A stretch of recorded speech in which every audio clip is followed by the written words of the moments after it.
I'm Brandon McDaniel, and today I'll be presenting my paper, The Music and Language Connection, Implications for Music Pedagogy. And we start with a question. Why is it that humans use sound like we do? Among animal species, we are unique in our use of sound. Human sound use typically falls into two broad categories, language and music. And language and music share a number of features and connections. Can understanding these connections help us be better teachers of both language and music?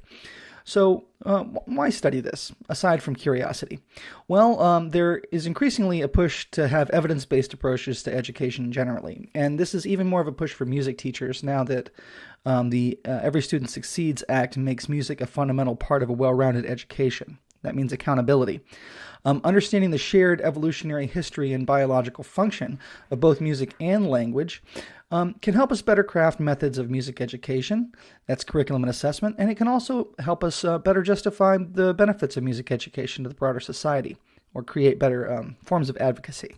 So the theoretical foundations of this study start with the adaptationist perspective. You can read the paper for more detail on this, but suffice it to say that debates over mechanisms of natural selection are still ongoing, but evolutionary psychology assumes the adaptationist perspective, which is that the selection pressures for survival and reproduction explain most of behavior. And that's the assumptions we're going to take for our present investigation.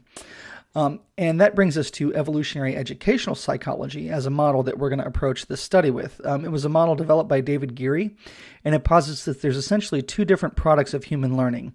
There's biologically primary skills and knowledge, which are those that evolved earlier, like spoken language, folk psychology, and folk physics. They're learned quicker and typically don't have to be taught at all to be acquired. They're part of our heritage as humans. Biologically secondary skills and knowledge, however, arose later in evolutionary history, and they're harder to learn and usually don't happen in humans without an education. These are things like reading and writing and algebra. So the question for us is, for music educators, is what's biologically primary and what's secondary? Well, to answer that question, we start with the musolanguage hypothesis. This is a hypothesis developed by Stephen Brown that operates under the assumption that music and language evolved from a common mental ancestor, which he called musolanguage. Musolanguage is a theorized system of communication that happened before music and language that's holistic and that includes referential and emotive communication. It communicates emotions and it talks about things in the real world, but it was with whole utterances. That meant kind of whole broad things, and that eventually in the human brain those split into two categories. Music and language that have become increasingly divergent in human history, but that came from the same thing. And that'll inform our study going forward.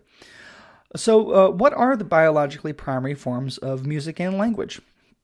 Well, according to most research, the earliest instances of human music was likely singing, and studies support this according to the Gearyan model, because singing is the only childhood activity associated with later musical mastery. And we also want to look at package sizes within systems. That's within language systems and music systems. We see within language systems, there's typically only 5 to 7 vowels. And within natural music systems, there's only 5 to 7 tones. And we'll come back to that later. So what are some of the neuropsychological connections between music and language? Well, we know that music and language are definitely cognitively separated in some ways because brain lesions can impact one or the other differently. And you can lose your ability to do music or lose your ability to do language without having the other one be affected. So we know that they're in different places in the brain in some circumstances. But music and language are also cognitively connected in some circumstances because similar brain areas are activated for violations of musical and linguistic syntax. Listener comprehension is affected by poor intonation if the sentence is sung. Sentence comprehension is affected by unexpected chords if you accompany speech with music. And these connections have led researchers to the shared syntactic resource hypothesis, which states that music and language syntax rely on the same neural substrates, although not every aspect of music and language rely on the same neural substrates. So what are some of the effects that music has on language? Well, musicians detect sound patterns better in both music and language. Music training boosts vocabulary learning in children. Musicians have better verbal memory, and musicians can better understand speech in noisy environments. And musicians have better perception of speech prosody. There's also effects of language on music. For example, the prosody of a composer's native language affects the music that they write, and speakers of tone languages have better musical pitch discrimination if the tones move upward. There's additional evidence for the connection because there's a strong correlation between musical ability and reading ability. Children with language impairments will often display musical impairments. And there's a strong correlation between how aware children are of language phonemes and how well they can produce a note in tune. So in the paper, we also looked at cognitive models of language learning.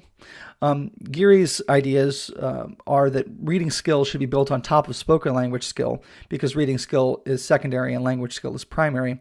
He also says that an awareness of speech sounds is the most important prerequisite to language learning.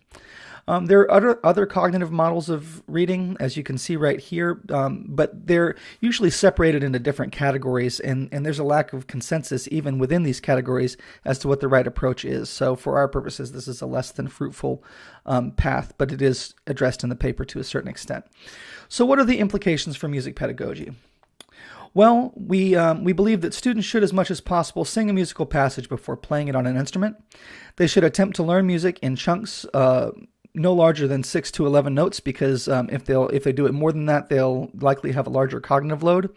And passages that deviate from 5 to 7 note scales or involve scales of over 7 notes will likely also result in increased cognitive load.